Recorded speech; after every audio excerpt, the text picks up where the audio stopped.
Good morning, students. Welcome to the history class. Please take lesson 7 of your history book. The title is the Vijayanagara and the Bahamani Kingdoms.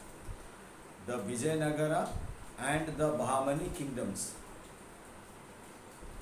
In this lesson, we are going to discuss about uh, about a short introduction of this lesson with the reference to the previous lesson, that is Delhi Sultanate. How from Delhi Sultanate the Vijayanagara came into being. Secondly, reasons for the decline of the Delhi Sultanate and the rise of the Vijayanagar kingdom. These are the two things I am going to discuss with you in this lesson and in this video. Rest of the points, that is the achievements, the rule of the Krishna Devaraya and the decline of the Vijayanagar kingdom, we will discuss in the later video. So today I would like to discuss with you about the Delhi Sultanate, and from Delhi Sultanate how Vijayanagara came to be. So the Delhi Sultanate reached its peak under the Tughlaq. However, it was very rich during the Tughlaqs, but the seed of disintegrations were also sown during this period. That means the sign of the fall of the Delhi Sultanate was realized in this period. Disintegration started from inside the kingdom and outside, that is, outside forces that worked,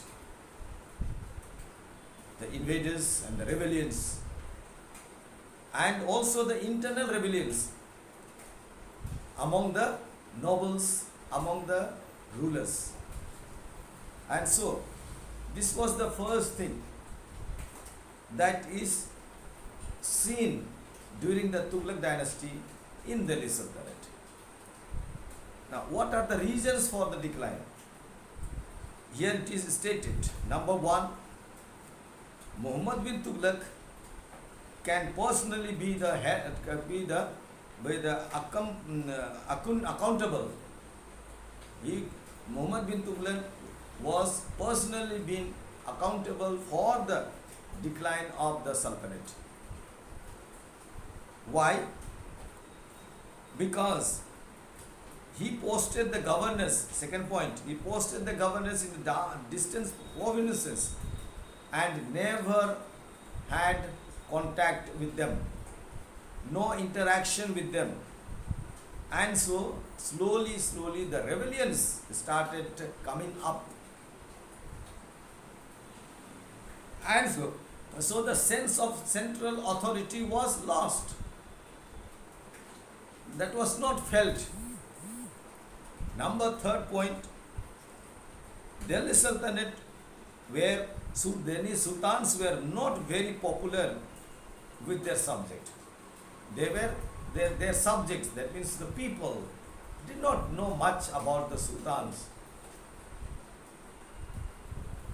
The imposition of the Jizya by Firoz Shah also was one of the reasons.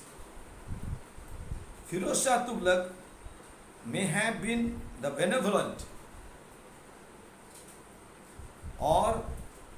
but he was benevolent ruler, but he lacked the military skills, military tactics, and due to that, the invaders or the oppositions found access to enter into the kingdom. He made offices of army hereditary. All the officials in the military rank were hereditary. That means if father was the commander-in-chief, the son also will be the commander-in-chief. So it was inherited. Inherited. The slave class to whom he paid special attention also betrayed him. Said, all these weakened the Sultanate. Next point is that the death of Firoz Shah, with the death of the Firoz Shah, numerous revolt broke out. In this revolt, one after the other, the powerful governors of the province declared their own independence rule. In their own provinces, they became king. The last point is the Taimur, the Mongol ruler, invaded India in 1398 to 1399 to plunder Delhi and to take the wealth of Delhi. This was the final blow for the decline of the Sultanate. This was the thing that made also the possible to coming up of the Vijayanagar kingdom. Now, how it rose into power, we are seeing here.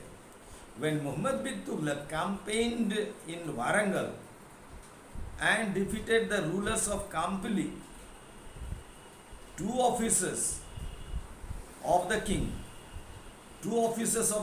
of Kampili, who Harihara and Bukka, these were the brothers and they were officials of the Kampili. They were taken into captive to Delhi, and then they were put in prison. But they were very good. They were quite good there. They behaved well in the prison. And so they were sent back. And they were given the same offices. Later they were sent back back to South India to crush rebellions, to crush all those who revolted. They were supposed to crush them. Around 1334 to 1335, the then Sultan Muhammad bin Tughlaq had to move Warangal to suppress rebellions. It was reported that the Sultan and his army were attacked by plague, and the rumor was that Sultan was dead. And so this gave opportunity. So these brothers, what they did, they started capturing. This got the opportunity to the two brothers to revolt against the Sultan.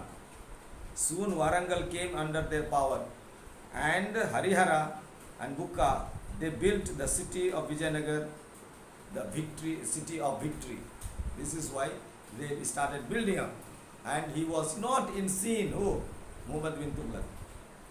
Harihara ascended the throne in 1336 and ruled for 20 years. See that, already he became powerful, and he organized all the military, because they were already officers earlier. And so it was easy access for them to become powerful ruler of Vijayanagar. He established order within the kingdom and organized it into new subdivisions of villages called the Sthalavs, which were under the supervision of the Brahman called the Karnam. Underline this, Karnam. Harihara encouraged agriculture. After his death, Bukka took over in 77. Both the brothers fought against the Hoshala rulers of Mysore, the king of Madurai. They were the Hoshala rulers were ruling both Madurai and Mysore. So this is Karnataka, Kerala, Tamil Nadu. Bukka defeated the king of Madurai and annexed the territory. Gradually, the whole of South India was brought under his control. After being established by two brothers, the Vijayanagar kingdom was ruled by 16 rulers by four different dynasties, for about 230 years.